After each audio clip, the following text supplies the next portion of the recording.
नमस्कार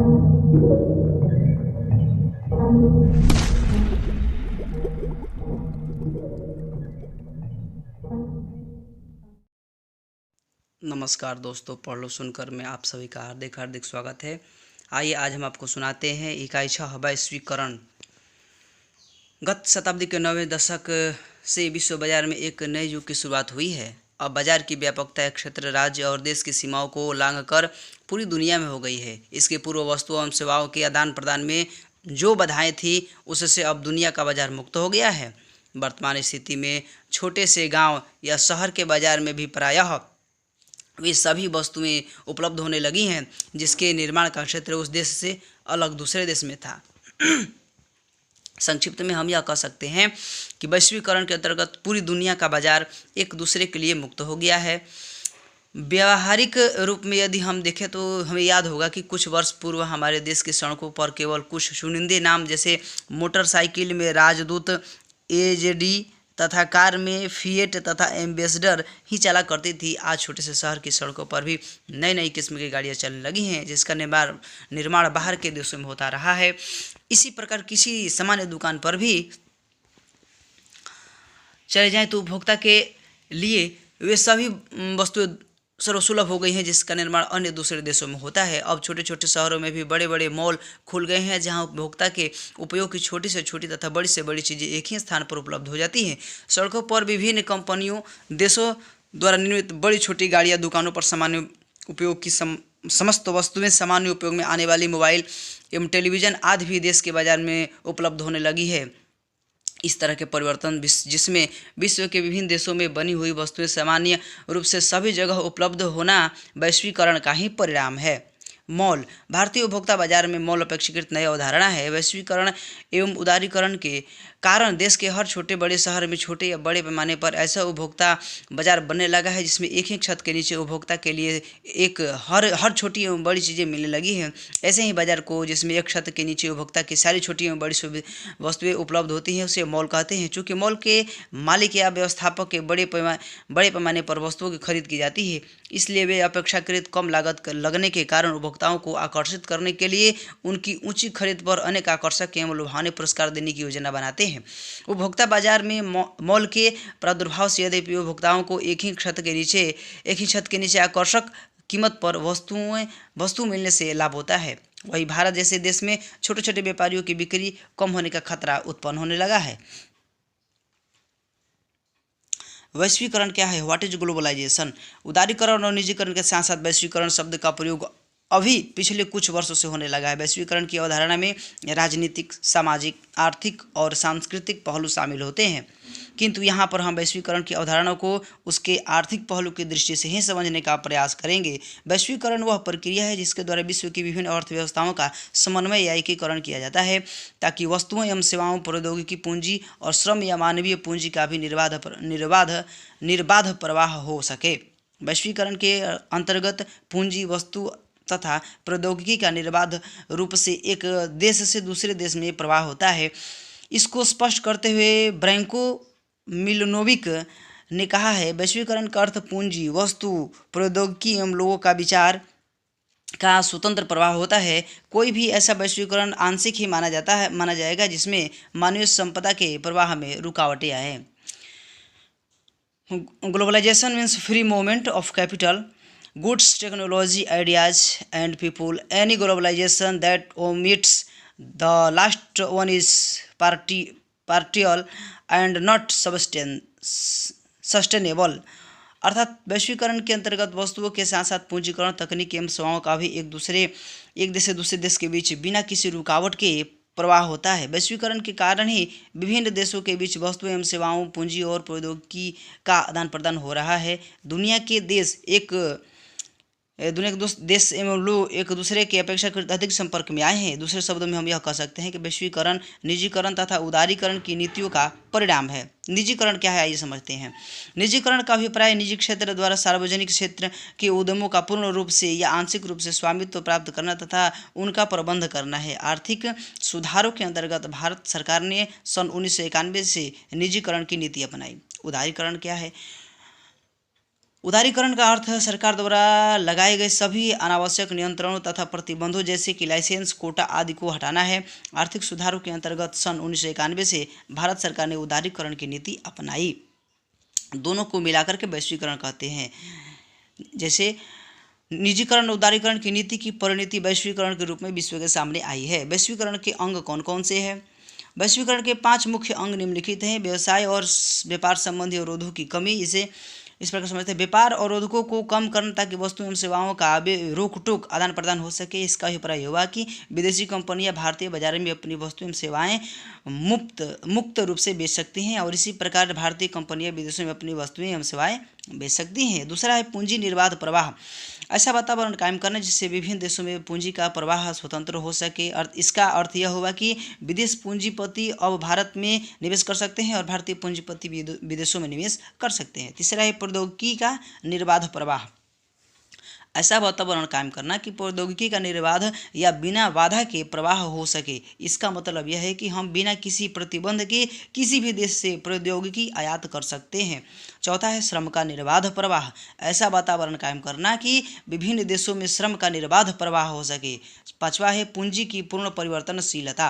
पूंजी की पूर्ण परिवर्तनशीलता में वैश्वीकरण का आवश्यक अवयव है। यह देखने में आया है कि पूंजी प्रौद्योगिकी वस्तुओं तथा सेवाओं के क्षेत्र में दुनिया के विभिन्न देशों के बीच निर्बाध प्रवाह में काफ़ी वृद्धि हुई है, परंतु नागरिकों के अर्थात श्रम आवागमन अभी उतना सुगम नहीं हो पाया है जितना होना चाहिए था।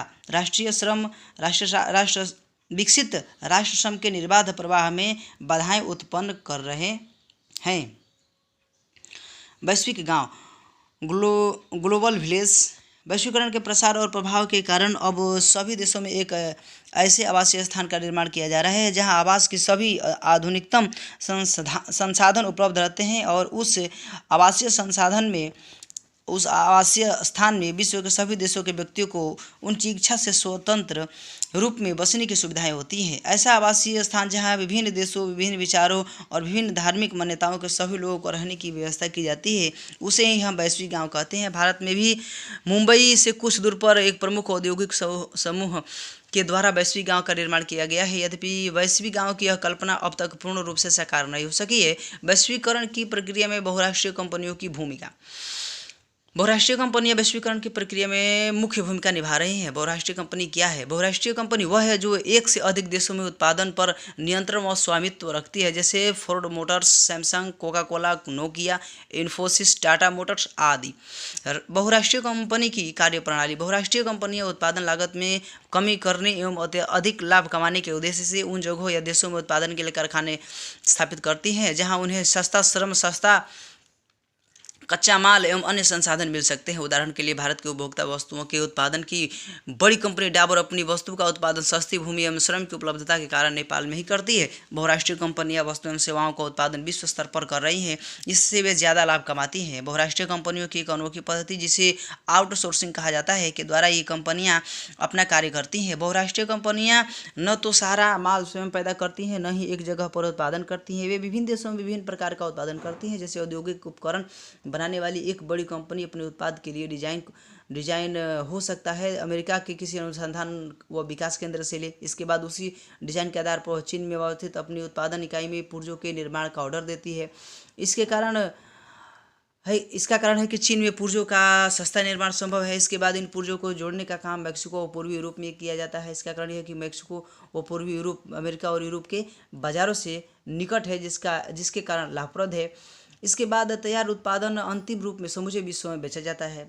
ग्राहक देखभाल सेवा के लिए भारत स्थित कॉल सेंटरों का उपयोग किया जाता है। इसका कारण यह है कि भारत में काफ़ी बड़ी संख्या में प्रशिक्षित अंग्रेजी बोलने वाला सस्ता मानव श्रम उपलब्ध है। इस कारण भिन्न कार्यों के लिए अलग अलग स्थानों का चयन करके बहुराष्ट्रीय कंपनी को अपने लागत मूल्यों को काफ़ी हद तक कम करने में सफल होती है। इस प्रकार से बहुराष्ट्रीय कंपनी अपना कारोबार विश्व स्तर पर चलाती है और लाभ उठाती है। बहुराष्ट्रीय कंपनियों के द्वारा विश्व भर के उत्पादन को एक दूसरे से जोड़ना। बहुराष्ट्रीय कंपनियां कई प्रकार के अपने उत्पादन कार्य का प्रसार करती है, जैसे स्थानीय कंपनी को खरीदना और उसके बाद उत्पादन का प्रसार करना। इसका उदाहरण है पार्ले समूह के थम्स अप ब्रांड को कोका कोला, जो बहुराष्ट्रीय कंपनी है, ने खरीद लिया। निवेश क्या है? परिसंपत्तियों जैसे भूमि, भवन, मशीन एवं अन्य उपकरणों की खरीद में व्यय की गई मुद्रा को निवेश कहते हैं। कभी कभी बहुराष्ट्रीय कंपनियां इन देशों की स्थानीय कंपनियों के साथ संयुक्त रूप से उत्पादन करती हैं। इससे स्थानीय कंपनियों को एक तो नवीन प्रौद्योगिकी मिलता है जिसे बहुराष्ट्रीय कंपनियां अपने साथ लाती लाती हैं। दूसरा, ज़्यादा उत्पादन के लिए पूंजी मिलता है, क्योंकि बहुराष्ट्रीय कंपनियों के पास काफ़ी ज़्यादा पूंजी होती है। बड़ी बहुराष्ट्रीय कंपनियां मॉल के उत्पादन के लिए छोटी उत्पादकों का सहारा लेती हैं, जैसे वस्त्र, जूते, खेल के सामान, खिलौने आदि का उत्पादन बड़ी संख्या में छोटे उत्पादकों द्वारा बहुराष्ट्रीय कंपनियों के लिए किया जाता है। बहुराष्ट्रीय कंपनियों के ये उत्पाद खरीदकर अपने ब्रांड नाम के दुनिया भर में बेचती है। विदेशी निवेश क्या है? Foreign investment. बहुराष्ट्रीय कंपनियों द्वारा किए गए निवेश को विदेशी निवेश कहते हैं। यह निवेश लाभ कमाने के उद्देश्य से किया जाता है। इस प्रकार हम देखते हैं कि बहुराष्ट्रीय कंपनियां संयुक्त उपक्रम के माध्यम से या कंपनियों के विलय से या विभिन्न देशों के छोटे छोटे उत्पादकों से माल आपूर्ति ले करके अपना उत्पादन जाल फैलाती हैं। इस तरह बहुराष्ट्रीय कंपनियों के द्वारा विश्व के दूर दूर स्थानों पर फैला उत्पादन एक दूसरे से संबंधित हो रहा है एवं वैश्वीकरण की प्रक्रिया में मुख्य भूमिका निभा रहा है। वैश्वीकरण एवं बाजारों का एकीकरण। विदेशी व्यापार विश्व के देशों के बाजारों को जोड़ने का एकीकरण का कार्य करते हैं। वैश्वीकरण के फलस्वरूप विदेशी व्यापार का दायरा बढ़ा है। पूर्व से ही विदेश व्यापार विभिन्न देशों को आपस में जोड़ने का मुख्य साधन रहा है। व्यापार करने के लिए ईस्ट इंडिया कंपनी भारत आई। ऐसे कई उदाहरण इतिहास में हम पढ़ते हैं। विदेश व्यापार उत्पादकों को घरेलू बाजार से बाहर निकल कर दूसरे देश के बाजारों में पहुंचने तथा विदेशी कंपनियों से प्रतिस्पर्धा करने का अवसर प्रदान करता है। यदि विदेशी व्यापार पर कोई नियंत्रण न हो तो मॉल का एक से दूसरे देश में सुगमता से आ सकेगा, जिसके परिणाम स्वरूप वस्तुओं का बाजार में विकल्प बढ़ जाते हैं और विभिन्न देशों के बाजारों में वस्तुओं के मूल्य लगभग समान हो जाते हैं। वैश्वीकरण के फलस्वरूप विदेशी बाजार का नियंत्रण में ढीलापन आया है। इस प्रकार विदेशी व्यापार दुनिया के देशों के बाजारों को जोड़ने का एकीकरण का कार्य करता है। वैश्वीकरण को संभव बनाने वाले कारक। वैश्वीकरण की प्रक्रिया को बढ़ाने वाले दो मुख्य कारक हैं, उनकी चर्चा नीचे दी गई है। पहला है प्रौद्योगिकी में प्रगति। प्रौद्योगिकी के मामले में हमने काफ़ी विकास किया है। प्रौद्योगिकी में तीव्र उन्नति वह मुख्य कारक है जिसने वैश्वीकरण की प्रक्रिया को उत्प्रेरित किया है। आज हम ऐसे प्रौद्योगिकी के युग में जी रहे हैं जब स्वयं एवं स्थान की दूरियां सिमट गई हैं और दुनिया एक वैश्विक गांव बन गई है। यातायात व दूरसंचार के क्षेत्र में हुई प्रौद्योगिकी प्रगति ने भौगोलिक दूरियों को पार करने में न सिर्फ समय कम कर दिया है बल्कि खर्चा भी घटा दिया है। परिवहन प्रौद्योगिकी में बहुत उन्नति हुई है। इसने लंबी दूरियों तक वस्तुओं की तीव्रतर आपूर्ति को कम लागत पर संभव किया है। अब माल ढोने के लिए कंटेनरों का उपयोग किया जाता है, जिससे माल के ढुलाई लागत में कमी आई है। इसी प्रकार रेल एवं हवाई यातायात की लागत में गिरावट आई है, जिससे वायुयान से अधिक मात्रा में वस्तुओं का परिवहन संभव हुआ है। सूचना एवं संचार प्रौद्योगिकी के विकास ने वैश्वीकरण की प्रक्रिया को काफ़ी तेज किया है। दूरसंचार सुविधाओं, टेलीफोन, मोबाइल फ़ोन, फैक्स के द्वारा हम दुनिया के किसी भी कोने से तुरंत संपर्क बना सकते हैं। इसमें संचार उपग्रहों ने काफ़ी मदद किया है। आज कंप्यूटर का प्रवेश घर घर में हो रहा है। जीवन के प्रत्येक क्षेत्र में कंप्यूटर का प्रवेश हो गया है। आज इंटरनेट की दुनिया है जहाँ हम जो चाहते हैं घर के कोने में बैठे बैठे दुनिया की सारी जानकारी प्राप्त कर लेते हैं। इसके द्वारा हम तुरंत इलेक्ट्रॉनिक डाक, ईमेल भेज सकते हैं और कम मूल्य पर दुनिया भर में बात कर सकते हैं। सूचना प्रौद्योगिकी का उपयोग वैश्वीकरण की प्रक्रिया में मददगार सिद्ध हो रहा है। इसे हम निम्न उदाहरण से समझ सकते हैं। मान लीजिए न्यूयॉर्क का प्रकाशक जो पत्रिका या पुस्तक प्रकाशित करना चाहता है, वह कम लागत करने के लिए पत्रिका के पाठ्य विषय, योजना एवं डिजाइन को इंटरनेट एवं दूरसंचार के माध्यम से अपने मुंबई कार्यालय को भेज देता है। मुंबई कार्यालय उसे मुंबई में ही न्यूयॉर्क से भेजे गए डिजाइन को के आधार पर प्रकाशित करता है। छपाई के बाद पत्रिकाओं को वायु मार्ग से न्यूयॉर्क भेजा जाता है। पत्रिका के छपाई एवं डिजाइनिंग के लिए पैसे का भुगतान इंटरनेट के द्वारा न्यूयॉर्क के एक बैंक से मुंबई के एक बैंक को तत्काल ई बैंकिंग द्वारा कर दिया जाता है। इस तरह हम देखते हैं कि सूचना एवं संचार प्रौद्योगिकी के विकास ने लोगों को नज़दीक लाकर वैश्वीकरण की प्रक्रिया को काफ़ी तेज किया है। विदेश व्यापार तथा विदेशी निवेश का उदारीकरण। अपनी योजना के शुरू के वर्षों में भारत ने अपने यहाँ विदेशी व्यापार और विदेशी निवेश पर प्रतिबंध लगा रखा है। यह नीति घरेलू उत्पादकों के हितों की रक्षा के लिए थी। सन 1991 में उदारीकृत व्यापार नीति प्रारंभ की गई। विदेश व्यापार एवं विदेशी निवेश पर से अवरोधकों जैसे आयात पर कर आदि को काफ़ी हद तक हटा दिया गया है। दूसरे शब्दों में अब आयात निर्यात बेरोक टोक किया जाने लगा था। विदेशी कंपनियां यहां पर अपनी कार्यालय और कारखाने स्थापित कर सकती हैं। अवरोधों को हटाने की प्रक्रिया को उदारीकरण का नाम दिया गया है। विदेश व्यापार या विदेशी निवेश के उदारीकरण की इस नीति से भी वैश्वीकरण की प्रक्रिया को बढ़ावा मिला है। व्यापार अवरोधक क्या है? इसे अवरोधक इसलिए कहा जाता है क्योंकि यह कुछ प्रतिबंध लगाता है। सरकार व्यापार अवरोध का प्रयोग विदेश व्यापार में वृद्धि या कटौती करने एवं कौन सी वस्तु देश में कितनी मात्रा में आयात होनी चाहिए यह निर्णय करने के लिए करती है। विदेश व्यापार तथा विदेश निवेश के उदारीकरण की इस नीति से भी वैश्वीकरण की प्रक्रिया को बढ़ावा मिला है। विश्व व्यापार संगठन वर्ल्ड ट्रेड ऑर्गेनाइजेशन क्या है? विश्व व्यापार संगठन एक ऐसा अंतर्राष्ट्रीय संगठन है जिसका उद्देश्य अंतर्राष्ट्रीय व्यापार को उदार बनाना है। इस संगठन की स्थापना जनवरी 1995 में की गई थी। भारत इसका संस्थापक सदस्य रहा है। वर्तमान में 149 देश विश्व व्यापार संगठन 2006 के सदस्य रहे हैं। इसका मुख्यालय जिनेवा में है। विश्व व्यापार संगठन अंतर्राष्ट्रीय व्यापार के संबंधित नियमों को निर्धारित करता है और देखता है कि इन नियमों का पालन हो। विश्व व्यापार संगठन सभी देशों को मुक्त व्यापार की सुविधा देता है, परंतु विकसित देशों ने अनुचित ढंग से व्यापार अवरोधकों को बना रखा है। दूसरी ओर विकासशील देशों पर दबाव डालकर उन्हें व्यापार अवरोधकों को हटाने के लिए विवश किया जाता है। भारत में वैश्वीकरण क्यों? विश्व की विकास की वर्तमान स्थिति में भारत के उद्योग एवं व्यापार को नई प्रौद्योगिकी और ज्ञान की अतिशय आवश्यकता है। इसके साथ ही जनसंख्या एवं क्षेत्र के दृष्टिकोण से भारत एक बड़ा देश है, जिसके कारण उत्पादन के सस्ते साधनों की उपलब्धता के कारण यह बड़े पैमाने पर उत्पादन किया जा सकता है। विश्व का बड़ा उपभोक्ता बाजार होने के कारण दुनिया के सभी देशों की निगाह भारत पर है। ऐसी स्थिति में भारत में आधुनिक स्थिति तकनीकी ज्ञान एवं पूंजी को आकर्षित करने के लिए तथा विश्व व्यापार में मानव पूंजी एवं उत्पादित वस्तुओं को भेजने में वैश्वीकरण का महत्व बहुत अधिक बढ़ गया है। वैश्वीकरण के समर्थक भारत में वैश्वीकरण के पक्ष में निम्नलिखित तर्क देते हैं। पहला तर्क देते हैं प्रत्यक्ष विदेशी निवेश का प्रोत्साहन। वैश्वीकरण से प्रत्यक्ष विदेशी निवेश प्रोत्साहित होगा, जिससे भारत जैसे विकासशील देश अपने विकास के लिए पूंजी प्राप्त कर सकेगा। दूसरा, प्रतियोगी शक्ति में वृद्धि। वैश्वीकरण की नीति के फलस्वरूप भारत जैसे विकासशील देशों की प्रतियोगी शक्ति में वृद्धि होगी और अर्थव्यवस्था का त्वरित विकास हो सकेगा। तीसरा, नई प्रौद्योगिकी के प्रयोग में सहायक। वैश्वीकरण भारत जैसे विकासशील देशों को विकसित देशों द्वारा तैयार की गई नई प्रौद्योगिकी के प्रयोग में सहायता प्रदान करता है। चौथा, अच्छी उपभोक्ता वस्तुओं की प्राप्ति। वैश्वीकरण भारत जैसे विकासशील देशों को अच्छी गुणवत्ता के उपयोग वस्तुओं को सापेक्षतः कम कीमत पर प्राप्त करने के योग्य बनाता है। नए बाजार तक पहुंच। वैश्वीकरण के फलस्वरूप भारत जैसे विकासशील देश के लिए दुनिया के बाजारों तक पहुंच का मार्ग प्रशस्त हो जाएगा। छठा है उत्पादन स्तर को उन्नत करना। वैश्वीकरण के द्वारा उन्नत मशीन तथा तकनीक के प्रयोग से उत्पादन के स्तर को उठाया जा सकता है। सातवां है बैंकिंग तथा वित्तीय क्षेत्र में सुधार। वैश्वीकरण के फलस्वरूप विश्व के अन्य देशों के संपर्क में आने से बैंकिंग तथा क्षेत्रीय वित्तीय क्षेत्र की कुशलता में सुधार होगा। मानवीय पूंजी की क्षमता का विकास।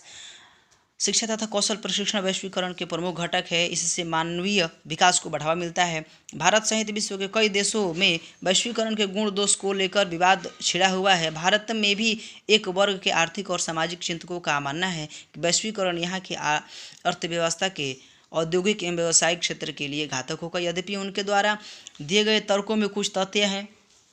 उदाहरण के लिए पूंजी एवं श्रम बाजार में इससे अधिक नुकसान होने की संभावना व्यक्त की जाती है। 21वीं शताब्दी का विश्व पिछले कुछ वर्षों से एक अलग युग में प्रवेश कर गया है। जहाँ चीन रूस में भी बड़े पैमाने पर विदेशी पूंजी और श्रम के लिए पूर्व के अवरोधों से मुक्ति करा दी गई है। ऐसी परिस्थिति में अब भारत के लिए भी वैश्वीकरण के महत्व को नकारना मुश्किल हो गया है। सच तो यह है कि भारत की औद्योगिक एवं आर्थिक विकास के लिए वैश्वीकरण की नीति अनिवार्य दिखती है। वैश्वीकरण ऐतिहासिक परिवेश में 1991 के पूर्व का वैश्वीकरण ऐतिहासिक परिवेश में इसमें 1991 के पूर्व का वैश्वीकरण बताया गया है। वैश्वीकरण की प्रक्रिया विश्व के लिए नई नहीं है। वर्ष 1870 से 1914 के दौरान भी ऐसा ही एक दौर देखने में आया था। यद्यपि वैश्वीकरण के आज के चरण एवं पहले के चरण में अनेक समानताएं हैं। 19वीं सदी के अंत में भी अंतर्राष्ट्रीय व्यापार के माध्यम से विश्व अर्थव्यवस्था आज की तरह ही संगठित हुई थी। एक बात में वैश्वीकरण के ये दोनों चरण एक दूसरे से भिन्न और वह है अंतर्राष्ट्रीय प्रवास अथवा देशांतरण। पिछले चरण 1870 से 1914 ईस्वी तक में जहां बड़े पैमाने पर श्रमिकों का बिना बाधा का प्रवाह हुआ, वहीं इस चरण में एक तो प्रवाह की गति धीमी पड़ गई और इसका स्वरूप भी बदल गया है। वैश्वीकरण को संभव बनाने वाले कारक भी दोनों दौरों में लगभग एक समान थे। उन दिनों दो देशों के बीच वस्तु, पूंजी और श्रम के आवागमन पर लगभग कोई रोक नहीं थी। भाप के जहाज़ों, रेलों और तारों के जरिए यातायात और संचार में भारी बदलाव आए थे। उद्योगों में नई प्रबंध और उत्पादन तकनीक अपनाई जा रही थी। आज की अमेरिकी प्रभुत्व के समान उन दिनों ब्रिटेन का दुनिया पर राजनीतिक और आर्थिक वर्चस्व बना हुआ था तथा पाउंड स्टर्लिंग अंतर्राष्ट्रीय मुद्रा की भूमिका निभा रहा था। भारत में वैश्वीकरण के कारण बिहार का आर्थिक परिवेश भी बदलता जा रहा है। आर्थिक विकास के लिए बिहार में वैश्वीकरण के कारण बिहार का आर्थिक परिवेश भी बदलता जा रहा है। आर्थिक विकास के लिए अन्य राज्यों की तरह बिहार में भी अधिक पूंजी निवेश की आवश्यकता है। पूंजी के संबंध में यह कहा जाता है कि जिस तरह पानी की तरलता नीची भूमि में पानी को आकर्षित करती है, उसी तरह पूंजी का निवेश वहाँ होता है जहाँ आर्थिक एवं सामाजिक वातावरण स्वस्थ होता था। पूंजी से उत्पाद लाभ अधिक हो। आर्थिक स्वस्थता से हमारा तात्पर्य उद्योग के लिए बिजली, पानी, सड़क जैसे यातायात की सुविधाओं का होना आवश्यक है। उसी तरह सामाजिक स्वास्थ्य के लिए राज्य में अमन चैन का होना आवश्यक है, जिससे निवेशक अधिक सुरक्षा कवच के अंदर अपना पूंजी निवेश कर सके। यद्यपि बिहार में शक्ति के साधन के रूप में बिजली पर्याप्त रूप में उपलब्ध नहीं है, फिर भी सड़क आदि का निर्माण कार्य तेजी से हो रहा है तथा कानून एवं व्यवस्था में अपेक्षाकृत सुधार लाने के प्रयास किए जा रहे हैं। यह वैश्वीकरण की ही देन है कि सरकार एवं नागरिकों के द्वारा राज्य में आधारिक संरचना का विकास हो रहा है, जिससे राज्य की प्रगति तीव्र हो सके। भारत के पूर्व राष्ट्रपति APJ अब्दुल कलाम ने किसी एक संदर्भ में कहा था कि देश की प्रगति के लिए बिहार की प्रगति अनिवार्य है। वैश्वीकरण के वर्तमान युग में उपभोग एवं उत्पादन के क्षेत्र में पूरी दुनिया एक देश हो गया है और इस कारण वैश्वीकरण के सुखद परिणाम बिहार राज्य में भी दिखलाई पड़ने लगे हैं। प्रगति के वर्तमान स्थिति में और अधिक मजबूती लाना होगा, तभी हमें वैश्वीकरण का पूरा लाभ प्राप्त हो सकेगा। वैश्वीकरण का बिहार के जनजीवन पर न केवल सकारात्मक प्रभाव पड़ा है, बल्कि इसके कुछ नकारात्मक प्रभाव भी पड़े हैं, जिसे हम निम्नलिखित रूप से प्रस्तुत कर सकते हैं। देश की तरह बिहार के आर्थिक व्यवस्था पर वैश्वीकरण का कुछ सकारात्मक प्रभाव पड़ा है, जो निम्नलिखित है। कृषि उत्पादन में वृद्धि हुई है। वैश्वीकरण के बाद बिहार के कृषि उत्पादन में उल्लेखनीय वृद्धि हुई है। देश की तरह बिहार में कृषि भी मानसून पर अतिशय आश्रित है। यही कारण है कि इस वर्ष 2009 में आशा से कम वर्षा होने के कारण सुखाड़ जैसी स्थिति पैदा हो गई। यह वैश्वीकरण का ही प्रभाव है कि आज कृषि उत्पाद के इस गिरावट की स्थिति में भी सरकार यह कहने में सक्षम है कि लोगों के लिए खाद्यान्न की आवश्यकता की भरपाई की जा सकेगी। दूसरा है निर्यातों में वृद्धि।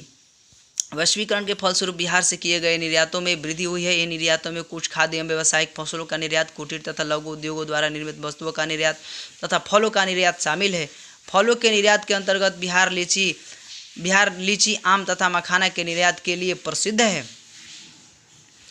तीसरा है विदेशी प्रत्यक्ष विनियोग की प्राप्ति। वैश्वीकरण के फलस्वरूप बिहार में विदेशी प्रत्यक्ष विनियोग भी हुआ है और विदेशी प्रत्यक्ष विनियोग के लिए काफ़ी दिलचस्पी दिखाई गई है। इससे भविष्य में विदेशी प्रत्यक्ष विनियोग में काफ़ी वृद्धि की आशा की जा सकती है। बिजली की कमी के कारण प्रत्यक्ष विदेशी विनियोग अभी कम है, किंतु भविष्य में बढ़ने की संभावना है। शुद्ध राज्य घरेलू उत्पाद तथा प्रति व्यक्ति शुद्ध राज्य घरेलू उत्पादन में वृद्धि। वैश्वीकरण के फलस्वरूप चालू मूल्यों पर बिहार के शुद्ध घरेलू उत्पादन तथा प्रति व्यक्ति शुद्ध घरेलू उत्पादन में वृद्धि हुई है। दूसरे शब्दों में इस अवधि में राज्य की कुल आय तथा प्रति व्यक्ति आय में वृद्धि हुई है। त्रिस्तरीय उपभोक्ता वस्तुओं की उपलब्धता। पांचवा है विश्व स्तरीय उपभोक्ता वस्तुओं की उपलब्धता। वैश्वीकरण के कारण बिहार के बाजारों में विश्व स्तरीय उपभोक्ता वस्तुएं उपलब्ध हो गई है। विभिन्न बहुराष्ट्रीय कंपनियों के मोबाइल फोन, जूते, रेडीमेड वस्त्र, खाद्य पदार्थ, कार्य तथा अन्य इलेक्ट्रॉनिक वस्तुएं आदि अब बिहार के बाजारों में भी उपलब्ध है। छठा है रोजगार के अवसरों में वृद्धि। वैश्वीकरण के फलस्वरूप रोजगार के अवसरों में वृद्धि हुई है। उच्च शिक्षा एवं प्रशिक्षण प्राप्त लोगों के लिए विदेशों तथा देश के अन्य भागों में रोजगार के नए अवसर उपलब्ध हुए हैं। वैश्वीकरण का ही प्रभाव है कि बिहार के बहुत सारे सॉफ्टवेयर इंजीनियर आज विदेशों में नौकरी कर रहे हैं। संयुक्त राज्य अमेरिका एवं इंग्लैंड में बड़ी संख्या में सॉफ्टवेयर इंजीनियर नौकरी कर रहे हैं। सातवां बहुराष्ट्रीय बैंक एवं बीमा कंपनियों का आगमन। वैश्वीकरण का ही प्रभाव है कि बिहार में बहुराष्ट्रीय बैंकों जैसे HSBC बैंक आदि का आगमन हुआ। बिहार में बहुराष्ट्रीय बीमा कंपनियां भारतीय कंपनियों के साथ मिलकर संयुक्त कंपनी के रूप में बाजार में उतर रही है, जैसे बजाज एलियांज, बिरला, सन लाइफ, टाटा AIG, अविवा आदि।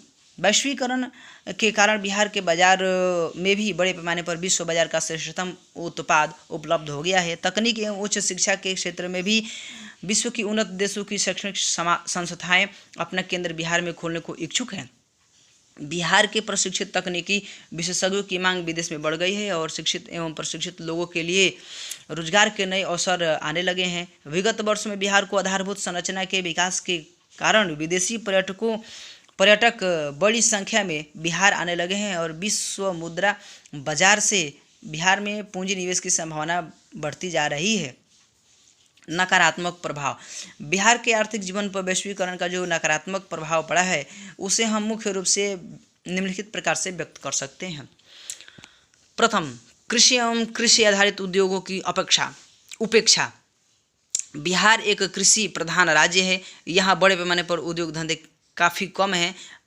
राज्य में कृषि पर किया गया निवेश संतोषजनक नहीं है। यहाँ कृषि आधारित उद्योगों के विकास की संभावना काफ़ी है, लेकिन इन उद्योगों में वैश्वीकरण के पश्चात जितना निवेश होना चाहिए था उतना नहीं हुआ है। दूसरा है कुटीर एवं लघु उद्योगों पर विपरीत प्रभाव। बिहार में बड़े पैमाने पर उद्योग धंधे कम हैं, यहाँ कुटीर एवं लघु उद्योग ज़्यादा है। वैश्वीकरण के कारण छोटे पैमाने के उद्योगों जैसे कुटीर एवं हस्तशिल्प उद्योगों के लिए खतरा उत्पन्न हो गया है, क्योंकि उनके द्वारा निर्मित वस्तुओं को बहुराष्ट्रीय कंपनियों द्वारा निर्मित वस्तुओं का सामना करना पड़ता है, जो क्वालिटी में इनसे अच्छी एवं सस्ती होती है। जैसे चीन द्वारा निर्मित खिलौने से हमारा बाजार पट गया है। चीनी खिलौनों ने हमारे कुटीर एवं हस्तशिल्प उद्योग द्वारा निर्मित खिलौनों को दरकिनार कर दिया है, क्योंकि चीनी खिलौने आकर्षक एवं सस्ते होते हैं। रोजगार एवं विपरीत प्रभाव। चूँकि बिहार में छोटे पैमाने के उद्योग धंधे ज़्यादा हैं, जैसे कुटीर एवं हस्तशिल्प उद्योग आदि बहुराष्ट्रीय कंपनियों द्वारा निर्मित वस्तुओं के आने से इन उद्योगों की बहुत सारी इकाइयाँ बंद हो गई, जिसके कारण बहुत सारे श्रमिक बेरोजगार हो गए। बढ़ती प्रतिस्पर्धा के कारण अधिकांश नियोक्ता श्रम लागत में कटौती करने की कोशिश करते हैं। वे श्रमिकों को स्थायी रोजगार की जगह अब अस्थायी रोजगार देते हैं। इसका अर्थ है कि श्रमिकों का रोजगार अब सुनिश्चित नहीं है। चौथा है आधारभूत संरचना के कम विकास के कारण कम निवेश। बिहार में पूंजी निवेश उतना नहीं है जितना वैश्वीकरण के परिणाम स्वरूप देश के अन्य राज्यों में हुआ है। इसका कारण है कि बिहार में आधारभूत संरचना की कमी है। यहाँ सड़क, बिजली, विश्व स्तरीय होटल एवं हवाई अड्डा की कमी है। बिहार राज्य ने पिछले कुछ वर्षों में आधारभूत संरचना के विकास के लिए कई कदम उठाए हैं, परंतु इस क्षेत्र में और अधिक कदम उठाने की जरूरत है। इस प्रकार निष्कर्ष के तौर पर हम यह कह सकते हैं कि वैश्वीकरण के सकारात्मक अथवा लाभकारी प्रभाव इनके नकारात्मक प्रभाव की तुलना में कहीं वजन रखते हैं। स्पष्टतः वैश्वीकरण का सकारात्मक प्रभाव देश की अर्थव्यवस्था पर से नहीं बल्कि बिहार की अर्थव्यवस्था पर भी पड़ा है। वास्तव में वैश्वीकरण एक उभरती हुई एवं सशक्त अंतर्राष्ट्रीय वास्तविकता है, जिसकी अपनी एक गति है। बिहार में समय के साथ यह गति सशक्त होती चली जाएगी। इसके लिए हमें वैश्वीकरण के लाभों को अधिकतम एवं इसके जोखिमों को न्यूनतम बनाने का प्रयास करते रहना होगा। सन 1991 का आर्थिक सुधार। 1980 के दशक के अंत तक भारत का व्यय उसके राजस्व से इतना अधिक हो गया कि उसके धारक क्षमता से अधिक माना जाने लगा। आवश्यक वस्तुओं की कीमतें तेजी से बढ़ने लगी। भारत की वृद्धि इतनी आयात की वृद्धि इतनी तीव्र रही कि निर्यात की समृद्धि से कोई तालमेल नहीं हो पा रहा था। पेट्रोल आदि आवश्यक वस्तुओं के आयात के लिए सामान्य रूप से देखा गया कि विदेशी मुद्रा को सुरक्षित भंडार 15 दिनों के लिए आवश्यक आयात का भुगतान करने योग्य भी नहीं बचा था। अंतर्राष्ट्रीय ऋणदाताओं की ब्याज चुकाने के लिए भारत सरकार के पास पर्याप्त विदेशी मुद्रा नहीं बची थी। उस समय स्थिति ऐसी आ गई थी कि भारत को 49 क्विंटल सोना बैंक ऑफ इंग्लैंड में बंधक रखना पड़ा था। 1990 से 91 के खाड़ी युद्ध ने संकट को और गहरा बना दिया। इन सभी कारणों से सरकार ने 1991 में कुछ नई नीतियों को अपनाया, जिसे नई आर्थिक नीति का कहा जाता है। इस नई आर्थिक नीति में व्यापक आर्थिक सुधारों को सम्मिलित किया गया। आर्थिक सुधारों का अर्थ, भारत में आर्थिक सुधारों का मतलब उन नीतियों से है जिनका प्रारंभ 1991 से अर्थव्यवस्था में कुशलता, उत्पादकता, लाभदायकता एवं उपयोगिता की शक्ति के स्तरों में वृद्धि करने के दृष्टिकोण से किया गया है। ये आर्थिक सुधार उदारीकरण, निजीकरण तथा वैश्वीकरण की नीतियों पर आधारित है। अतः इन्हें हम एलपीजी नीति भी कहते हैं। यहाँ ध्यान देने योग्य बात है जिसकी आर्थिक सुधारों को हम नई आर्थिक नीति के नाम से भी पुकारते हैं। एलपीजी की व्याख्या, एल से लिबरलाइजेशन, पी से प्रिवेटाइजेशन, जिससे ग्लोबलाइजेशन, जिसको हम शॉर्ट फॉर्म में एलपीजी कहते हैं। आर्थिक सुधारों अथवा नई आर्थिक नीति के उद्देश्य क्या है, आइए देखते हैं। आर्थिक सुधारों अथवा आर्थिक नीति के उद्देश्य निम्नलिखित है। पहला, उत्पादन इकाइयों की कार्य कुशलता एवं उत्पादकता स्तर में सुधार लाना। दूसरा, उत्पादन इकाइयों की प्रायोगिक क्षमता को बढ़ाना। तीसरा, भूतकाल की तुलना में विदेशी विनियोग एवं तकनीक का अधिक से अधिक उपयोग करना। चौथा, आर्थिक विकास की दर को बढ़ाना। पांचवा, आर्थिक विकास के लिए विश्वव्यापी संसाधनों का प्रयोग करना। छठा, वित्तीय क्षेत्र में सुधार लाना तथा इसे आधुनिक बनाना ताकि यह अर्थव्यवस्था की जरूरतों को प्रभावशाली ढंग से पूरा कर सके। सातवां, सार्वजनिक क्षेत्र के कार्य संपादन में सुधार लाना तथा उसके क्षेत्र को अधिक युक्ति संगत बनाना। आर्थिक सुधारों या नई आर्थिक नीति की मुख्य विशेषताएं हैं, निम्न है। नई आर्थिक नीति की मुख्य विशेषताएं अर्थव्यवस्था का उदारीकरण, निजीकरण तथा वैश्वीकरण करना है। आर्थिक सुधार या नई आर्थिक नीति जिसके 3 अंग है, पहला उदारीकरण, दूसरा निजीकरण, तीसरा वैश्वीकरण, तीनों को मिलकर एलपीजी कहते हैं। एल से लिबरलाइजेशन, पी से प्राइवेटाइजेशन और जी से ग्लोबलाइजेशन। उदारीकरण, निजीकरण एवं वैश्वीकरण की चर्चा इस अध्याय में पहले ही की जा चुकी है। वैश्वीकरण एवं आम आदमी, देश में सामान्यतः ऐसे लोगों की संख्या अधिकतम होती है जो उपभोग की न्यूनतम सुविधाओं से या तो वंचित रहते हैं या उस सीमा रेखा से थोड़ा ऊपर होते हैं। सामान्यतः आम आदमी समाज के ऐसे वर्ग समूह को कहते हैं जो मध्यम एवं निम्न श्रेणी की निम्न श्रेणी के होते हैं, जो सामान्यतः सामान्य उपभोग की सुविधाओं से वंचित होते हैं, जो किसी तरह अपनी जीविका का निर्वाह करते हैं। वर्तमान भारत के वर्ष 2009 से 10 में करीब 85% लोग ऐसे हैं जिनकी आय कम है और जिन्हें जीवन यापन की सामान्य सुविधाएं भी उपलब्ध नहीं है। ऐसे वर्ग समूह को भी हम आम आदमी कहते हैं। NCAER, national council of applied economic research ने 2006 के प्रकाशित the great Indian middle class में आय के आधार पर यह बतलाने की कोशिश है कि भारतीय सामाजिक संरचना में आम आदमी की कितनी भागीदारी है। देश की पूरी जनसंख्या का लगभग 85% लोग ऐसे हैं जो जीवन यापन की सामान्य सुविधाओं से वंचित है या जिन्हें जीवन की न्यूनतम सुविधाएं मुश्किल से उपलब्ध होती है। भारत के आम आदमी जिसकी संख्या इतनी बड़ी है और जनतांत्रिक व्यवस्था में इनकी भागीदारी भी बहुत बढ़ जाती है। यही कारण है कि भारतीय जनतांत्रिक व्यवस्था में चुनाव के समय हर पार्टी के घोषणा पत्र में आम आदमी के जीवन को बेहतर बनाने के वायदे किए जाते हैं। यह कह देना आवश्यक होगा कि आम आदमी में केवल गरीबी रेखा से नीचे के लोग ही नहीं है, बल्कि गरीबी रेखा के उस सीमा क्षेत्र के ऊपर ही बहुत से लोग हैं जिन्हें सामान्य जीवनोपयोगी सुविधाएं मुश्किल से उपलब्ध होती हैं। वैश्वीकरण के इस युग में हमें यह देखना होगा कि आम आदमी को वैश्वीकरण से क्या लाभ प्राप्त हुआ है या फिर उनका सामान्य जीवन पहले से अधिक दुर्बल हो गया है। वैश्वीकरण के द्वारा जहां एक और विदेशी पूंजी का बड़ी मात्रा में आयात होने लगा है और बड़ी बड़ी कंपनियां अपने उद्योग का सस्ते श्रम एवं सस्ते श्रम शक्ति की उपलब्धता के कारण भारत जैसे देश में लगाने लगे हैं। पूंजी एवं उद्योग के क्षेत्र में विदेशी पूंजी लगने से लोगों को अधिक रोजगार मिलने की संभावना व्यक्त की जाती रही है। मूल रूप से आम आदमी पर वैश्वीकरण का निम्नलिखित अच्छा प्रभाव पड़ा है। पहला, उपयोग के आधुनिक संसाधनों की उपलब्धता। वैश्वीकरण के कारण दुनिया के सभी देशों के उच्चतम उत्पादन लोगों को उपयोग के लिए उपलब्ध हो गया है। उदाहरण के लिए पहले जहां आम आदमी रेडियो से मनोरंजन प्राप्त करता था, अब उनके लिए विभिन्न कंपनियों की रंगीन टेलीविज़न जैसी चीज़ों की उपलब्धता हो गई है। दूसरा है रोजगार की बढ़ी हुई संभावना। वैश्वीकरण के कारण औद्योगिक प्रसार होने के कारण रोजगार के नए नए क्षेत्र खुल गए हैं, जिससे कुशल श्रमिकों के लिए अधिक रोजगार के अवसर उपलब्ध हो गए हैं। तीसरा है आधुनिकतम तकनीक की उपलब्धता। वैश्वीकरण के कारण विश्व के विकसित देशों के आधुनिकतम तकनीक अन्य विकासशील देशों में आसानी से उपलब्ध होने लगा है, जिससे आम लोगों के लिए आधुनिकतम तकनीक के उपयोग का दरवाज़ा खुल गया है। सच कहा जाए तो भारत जैसे विकासशील देश में आम लोगों पर वैश्वीकरण का बुरा प्रभाव ही पड़ा है। वैश्वीकरण से आम लोगों पर निम्नलिखित बुरा प्रभाव पड़ा है। पहला, सामान्यतः कम कुशल लोगों में बेरोजगारी बढ़ने की आशंका।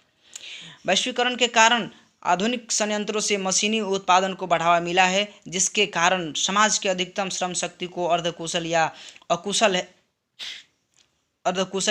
हैं ऐसे लोगों में बेरोजगारी के बढ़ने की संभावना हो गई है। उद्योग एवं व्यवसाय के क्षेत्र में बढ़ती हुई प्रतियोगिता। वैश्वीकरण के कारण बहुराष्ट्रीय कंपनियों के आने से देश के अंदर के उत्पादकों को विदेशी ऐसी वस्तुओं से प्रतियोगिता करनी पड़ रही है जो उन्नत तकनीक के कारण उच्च स्तर के होते हैं तथा अत्याधुनिक पैकिंग के कारण आकर्षक दिखते हैं। तीसरा, श्रम संगठनों पर बुरा प्रभाव। श्रमिक संगठनों के द्वारा आम मजदूरों की न्यूनतम मांगों को संगठित रूप से मांग की जाती है, जिससे श्रमिकों को सामान्यतः वेतन एवं सुविधाएं उपलब्ध होने लगती हैं। अब वैश्वीकरण के कारण श्रम कानूनों में लचीलापन आया है, जिससे श्रमिक संगठन भी कमजोर हो गया है। इससे आम श्रमिकों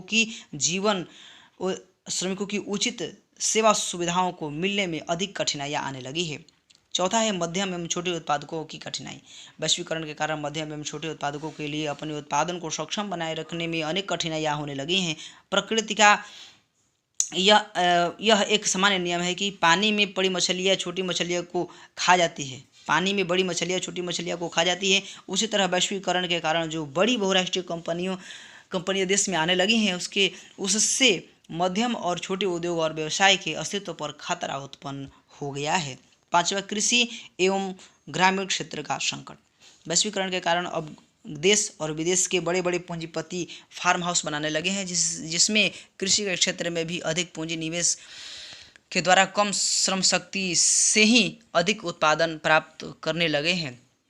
इस स्थिति में गांव के मध्यम एवं छोटे श्रेणी के किसानों के लिए अनेक प्रकार का संकट उत्पन्न हो गया है। वैश्वीकरण का आम लोगों पर कुछ अनुकूल एवं अत्यधिक विपरीत प्रभाव को देखने के बाद हम इस निष्कर्ष पर आते हैं कि वैश्वीकरण से आम लोगों को लाभ से अधिक हानि होने की संभावना है। यह सत्य है कि वैश्वीकरण से पूंजी उत्पाद और आय में वृद्धि होगी, किंतु वृद्धि का यह लाभ समाज के मुट्ठी भर धनी एवं उच्च शिक्षा प्राप्त लोग ही प्राप्त कर सकेंगे। वैश्वीकरण की शिक्षा में ऊँची आय कि अमीर व्यक्तियों की आय बढ़ती चली जाएगी और 85% की सर्वाधिक संख्या में आम लोगों का जीवन कठिन हो जाने की संभावना है। अतः विकास की व्यूह रचना समावेशी होनी चाहिए। देश का आम आदमी बहुत मुश्किल से अपना जीवन यापन की न्यूनतम सुविधा प्राप्त कर पाता है। ऐसे लोगों के लिए वैश्वीकरण के कारण अन्य देशों में उत्पादित उच्च मूल्य के वस्तुओं का उपभोग करना कठिन होता है। देश का आम आदमी गरीबी, भुखमरी आदि के शिकार होते रहते हैं। इस कारण उन्हें वैश्वीकरण का कोई लाभ नहीं मिल पाता है।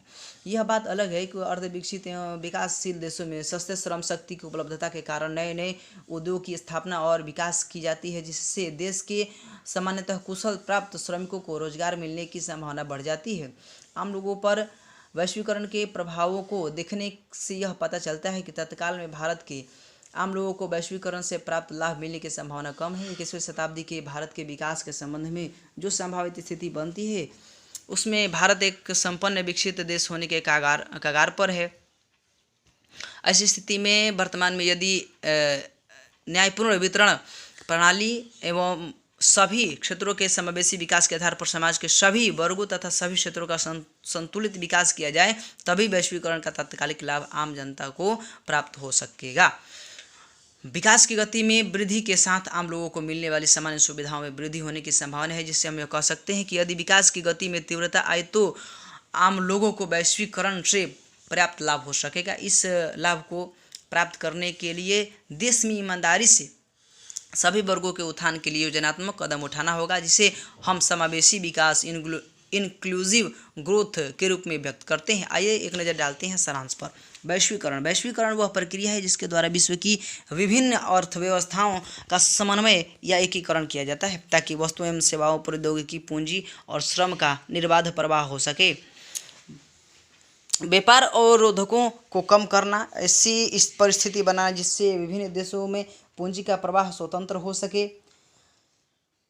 ऐसा वातावरण कायम करने की प्रौद्योगिकी का निर्बाध प्रवाह हो सके। ऐसा वातावरण कायम करने की श्रम का निर्बाध प्रवाह हो सके। पूंजी की मुक्त परिवर्तनशीलता। बहुराष्ट्रीय कंपनी वह है जो एक से अधिक देशों में उत्पादन पर नियंत्रण और स्वामित्व रखती है। बहुराष्ट्रीय कंपनियों वस्तुओं एवं सेवाओं का उत्पादन विश्व स्तर पर करके एवं विश्व भर के उत्पादन को एक दूसरे से जोड़कर वैश्वीकरण की प्रक्रिया में मुख्य भूमिका निभा रही है। विदेश व्यापार विश्व के देशों के बाजारों को जोड़ने या एकीकरण का कार्य करते हैं। वैश्वीकरण को संभव बनाने वाले कारक निम्न है: प्रौद्योगिकी में प्रगति, विदेश व्यापार तथा विदेशी निवेश का उदारीकरण। विश्व व्यापार संगठन यह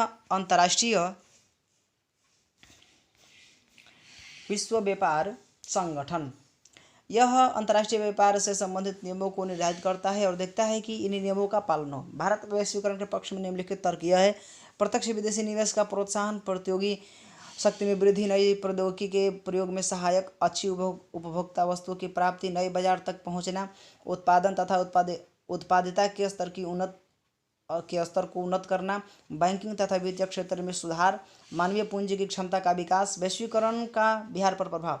इसका सकारात्मक एवं नकारात्मक दोनों तरह के प्रभाव पड़े हैं।